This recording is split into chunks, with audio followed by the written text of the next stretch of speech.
Shinta News and Talk.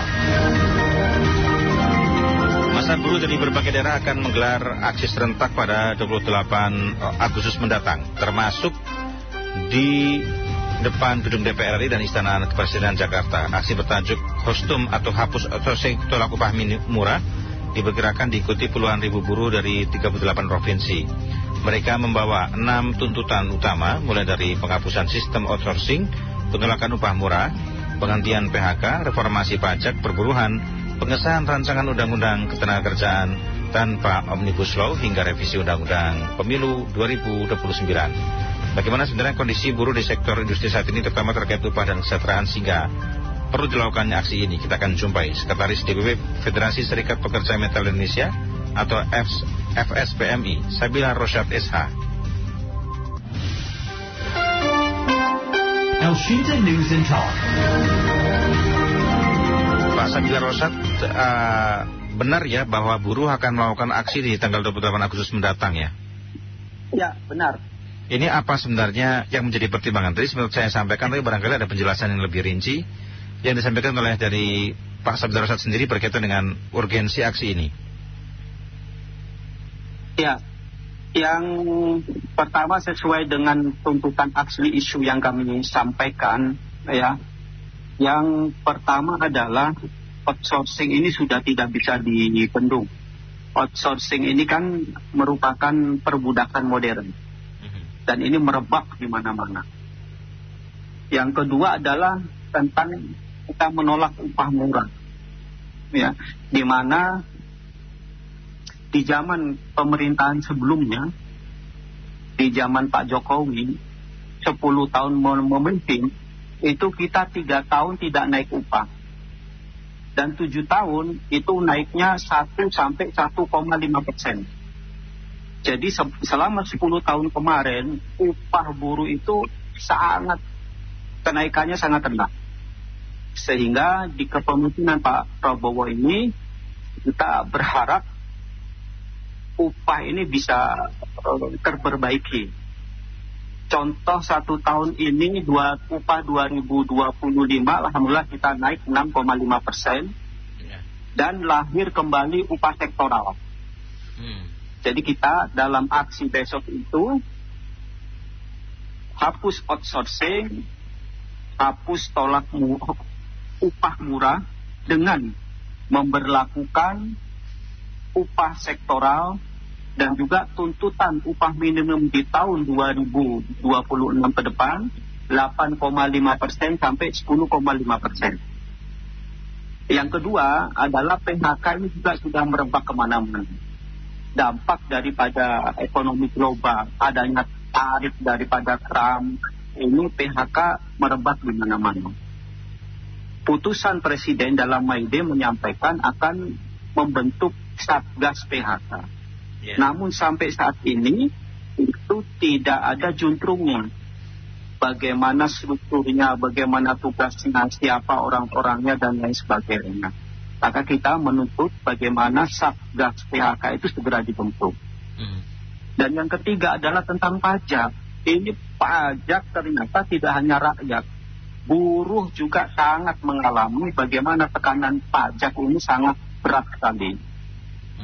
Tidak hanya PTKP kita selama berapa puluh tahun ini nggak naik, sehingga upah kita itu potongan pajaknya sangat tinggi, sehingga kita minta PTKP-nya itu dinaikkan.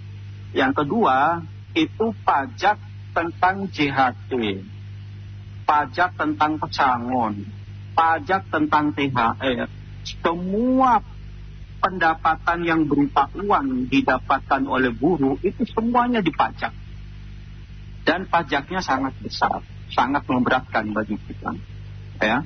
Nah, maka kita meminta di samping PTKP itu dinaikkan sampai dengan 7.500.000, pajak-pajak yang lain ini supaya diperhatikan, khususnya juga pajak tentang pekerja perempuan. Pekerja perempuan itu walaupun sudah berkeluarga, anak 1, K1, K2, K3, tetap hitungannya adalah pekerja lajang. Padahal banyak pekerja-pekerja perempuan yang mereka menjadi tulang punggung di rumah tangganya. Nah, ini supaya diperhatikan kembali. Yang keempat adalah tentang rancangan undang-undang ketenagakerjaan tanpa omnibus law. Sebagaimana putusan MK mengamanahkan kepada pemerintah diberikan waktu 2 tahun untuk membuat undang-undang baru. Maka kami sudah menyiapkan konsep tentang RUU ketenagakerjaan. Maka nanti dalam aksi besok kita akan menyampaikan minimalnya pikiran-pikiran, pokok-pokok pikiran kaum buruh tentang pembuatan atau penyusuan rancangan undang-undang ketenagakerjaan. Dan yang kelima adalah kita mendorong kepada pemerintah supaya rancangan undang-undang perampasan aset ini segera disahkan. Karena korupsi sudah merajalela.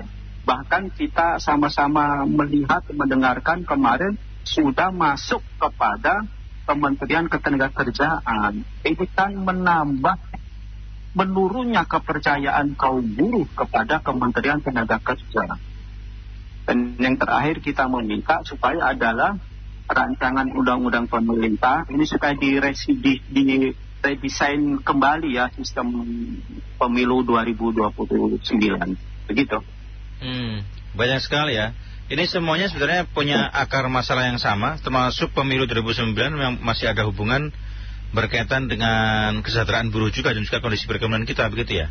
Sampai kemudian RUU pemilu perlu direvisi. Ya, pasti karena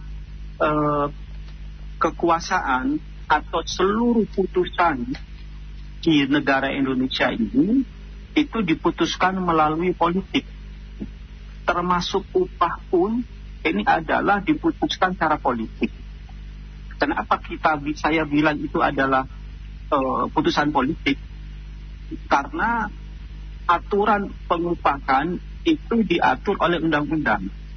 Dan yang menyusun undang-undang itu adalah DPR RI. Sementara di DPR RI itu sampai dengan 80% itu pengusaha semua. Maka wajar ketika undang-undang kemarin Omnibus Law itu indikasinya adalah titipan semua dari para pengusaha, merugikan, mendegradasi kesejahteraan kaum buruh. Maka dengan redesain sistem pemilu undang-undang ini, bagaimana memudahkan orang-orang kecil ini ya bisa masuk menjadi anggota legislatif, baik itu di DPRD, di daerah ataupun di pusat begitu. Baik. Kalau berkaitan dengan kondisi outsourcing yang sedang dialami saat ini, seberapa parah kondisinya dan soal PHK juga ya. Kalau kita lihat kan semakin marak akhir-akhir ini. Ada solusi apa berkaitan dengan agar sistem outsourcing ini dihapus dan juga agar kemudian PHK ini dihentikan, karena kita lihat memang ada pergeseran ekonomi, ada pergeseran tren ekonomi yang juga itu berdampak pada model outsourcing dan juga soal PHK ini. Ya, memang outsourcing ini secara internasional menjadi tren. Cuman yang menjadi persoalan adalah negara kita, outsourcing ini kan hadiah dari Bu Megawati di zaman Bu Mega, outsourcing itu. Nah, persoalannya adalah sistemnya kita mengambil dari luar negeri, sistem outsourcingnya, karena itu memang tren dunia pekerja outsourcing, tetapi kesejahteraannya pemerintah Indonesia ini tutup mata. Kalau kita bandingkan pekerja outsourcing di luar negeri, begitu mereka habis masa kontraknya, bisa melancong ke Indonesia atau melancong kemana. Tapi kalau pekerja kita outsourcing, jangankan melancong ke luar negeri, balik kampung aja nggak punya duit. Itu dari sisi kesejahteraannya, ya, dan sistemnya. Kedua, pekerja outsourcing ini tidak punya kepastian pekerjaan. Maka bagaimana undang-undang RUU Ketenagakerjaan nanti itu memuat 3 hal garis besar. Ada job, ada security job security, Yang kedua, salary security. Yang ketiga adalah social security. Adanya perlindungan daripada pekerjaan, perlindungan upah, dan perlindungan sosial. Inilah rancangan undang-undang yang akan kita muat. Sementara outsourcing ini tidak bisa menjamin kelangsungan kerja.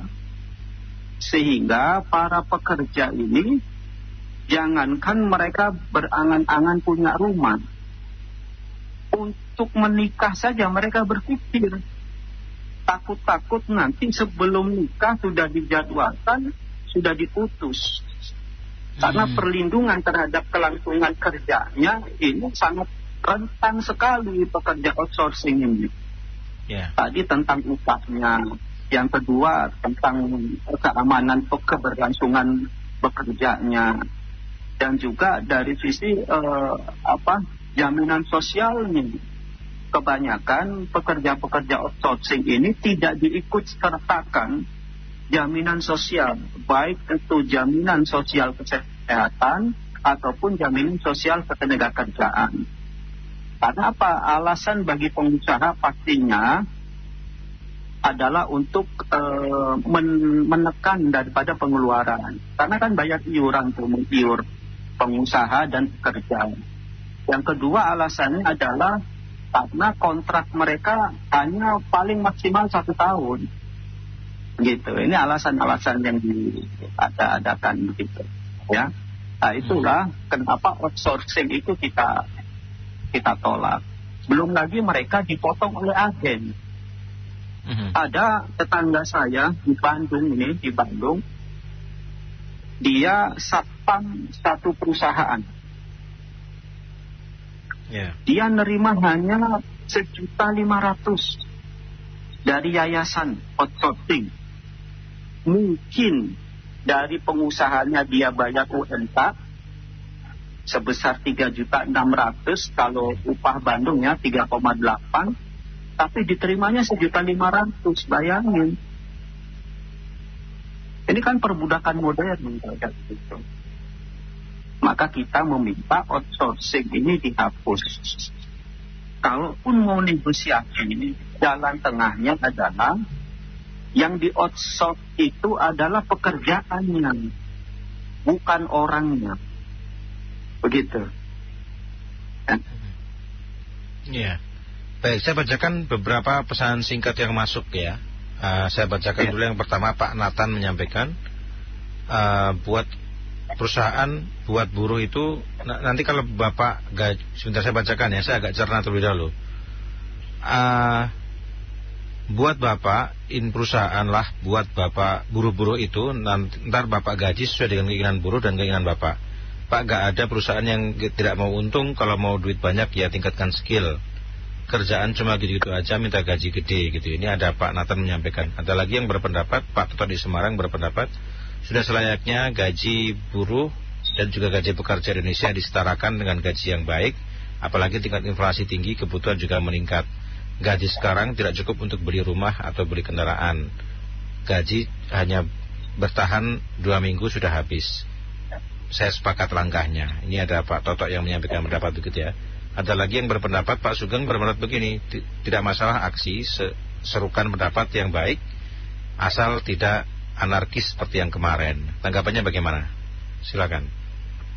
Ya, yang pertama adalah surat instruksi aksi kita adalah sudah jelas ya. Kita sudah sampaikan secara aturan kepada pemberitahuan, kita sampaikan kepada Mabes Polri.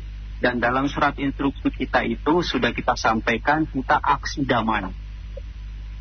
Aksi damai.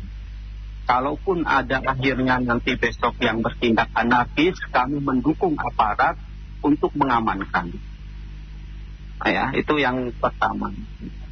Yang kedua, di mana-mana rumus kenaikan upah secara internasional itu adalah ukurannya kenaikan inflasi dan laju pertumbuhan ekonomi ditambah dengan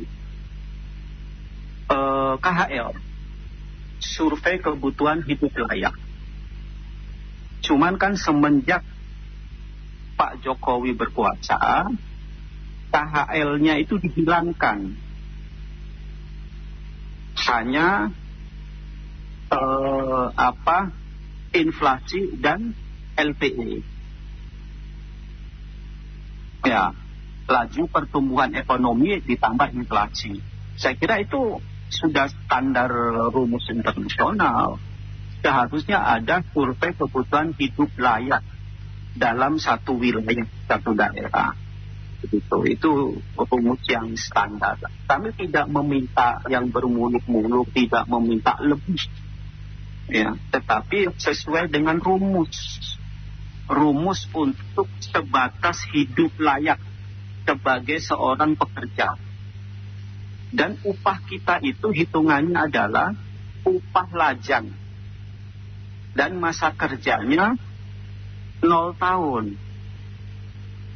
Jadi UMP, UMK, upah minimum yang diputuskan tiap tahun itu adalah untuk pekerja lajang dan masa kerjanya kurang dari 1 tahun.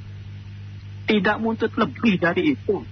Bayangin, bagaimana dengan pekerja yang masa kerjanya di atas 1 tahun, yang sudah puluhan tahun, yang sudah punya istri, punya anak 1, 2, 3. Dalam kenaikan upah tiap tahun kami tidak menuntut sampai ke sana. Karena kami paham, UMK itu ukurannya adalah untuk pekerja lajang dan masa kerjanya di bawah 1 tahun. Baik. Di mana katanya upah Indonesia itu terlalu tinggi? Enggak. Kan ada negosiasi dengan pengusaha. Kami selalu membuka pintu. Kemarin 6,5% itu adalah hasil negosiasi yang difasilitasi oleh Presiden langsung antara Apindo Nasional dengan para pimpinan buruh nasional. Maka lahirlah 6,5. Tidak semata-mata diputus langsung oleh Pak Presiden, tidak. Tapi Pak Presiden mendengarkan masukan-masukan dari Apindo, tawarannya berapa angkanya, buruh tuntutannya tawarannya berapa, maka Pak Prabowo menetapkan di tengahnya. Oke. Gitu. Ada pendengar yang mau bergabung, ada Pak Yugo di Jakarta sudah menunggu ya. Pak Yugo silakan. Selamat sore Pak Rasyid ya. Sama ya, silakan. Mas Januar. Junior Pak. Iya. Oh Pak Junior. Oke. Silakan Pak. Saya Yugo dari Jakarta. Iya Pak. Saya tadi mendengarkan statementnya dari Pak Rasyid ya. Saya setuju sih Pak. Kalau itu untuk kemanusiaan ya Pak ya. Dari sisi kemanusiaan sebenarnya untuk kebutuhan sehari-hari di mana ada masa kerja dan lain sebagainya Pak ya. Tetapi dari sudut pandang saya Pak, saya sebagai user Pak, user pengguna outsourcing Pak. Ya. Ada satu hal kenapa pengusaha itu lebih memilih outsourcing Pak. Karena dari aturan ketenaga kerjaan kita sekarang Pak, kalau kita mau mengangkat karyawan dengan status kontrak maupun dengan status kontrak waktu tertentu atau karyawan tetap ya Pak ya, itu kita terikat dengan pesangon, tunjangan dan lain sebagainya. Sedangkan Pak, waktu kita untuk mereview seorang pekerja, ya ini kan kita bisa lihat Pak, orang kalau kerjanya benar, bagus, nggak apa-apa Pak. Kita mana yang nggak senang pengusaha Pak? Pengusaha itu pasti senang Pak jika semua timnya, orang yang bekerja itu produktif, menghasilkan profit lebih banyak. Setuju. Tetapi yang Bapak sampaikan tadi, tidak semua pekerja buruh punya etos kerja yang baik. Nah itu juga harus dijembatani. Jadi posisinya di tengah-tengah dari pihak buruhnya ya tidak bisa memukul rata semua. Bapak kan berpikirnya positif, semuanya tuh baik buruh ini. Tapi kan tidak semua buruh seperti itu. Nah karena itu ada outsourcing Pak di sana gitu loh, yang menjembatani sebenarnya. Kalau memang itu outsourcing baik Pak, kita akan angkat jadi karyawan tetap. Tidak mungkin dia akan terus jadi outsourcing selama pekerja itu baik dan bagus. Ya itu sudut pandang kita Pak dari sisi pengusaha dan user pengguna outsourcing. Begitu Pak Rasyid ya. Terima kasih banyak. Selamat sore. Di bulan tanggapan silakan Pak Yugo, Pak Rasyid sekaligus sebagai closing statement juga silakan Pak Rasyid. Iya, terima kasih Pak Junior ya. Makanya outsourcing atau sistem kontrak ya, kontrak itu kan sebenarnya ada kontrak secara langsung oleh user, ada kontrak yang oleh pihak ketiga. Kontrak oleh pihak ketiga inilah yang namanya outsourcing. Ya, itu tentang sistemnya. Tentang kualitas SDM, kontrak itu kan dibatasi oleh undang-undang. Maksimal kontraknya adalah 5 tahun. Artinya apa?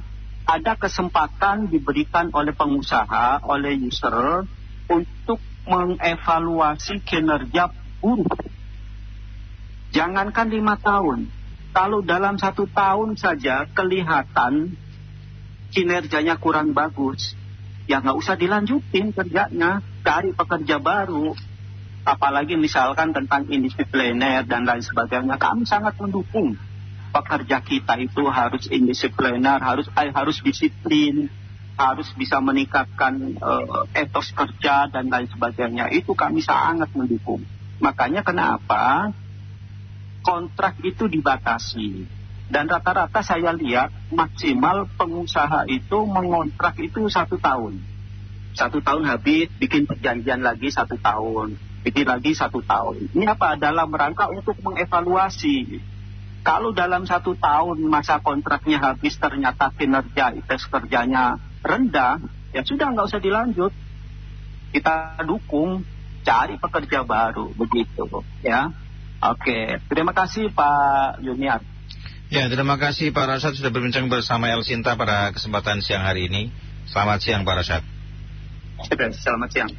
Sekretaris DPP Federasi Serikat Pekerja Metal Indonesia FSPMI Sabila Rosyad SH. El Sinta News and Talk.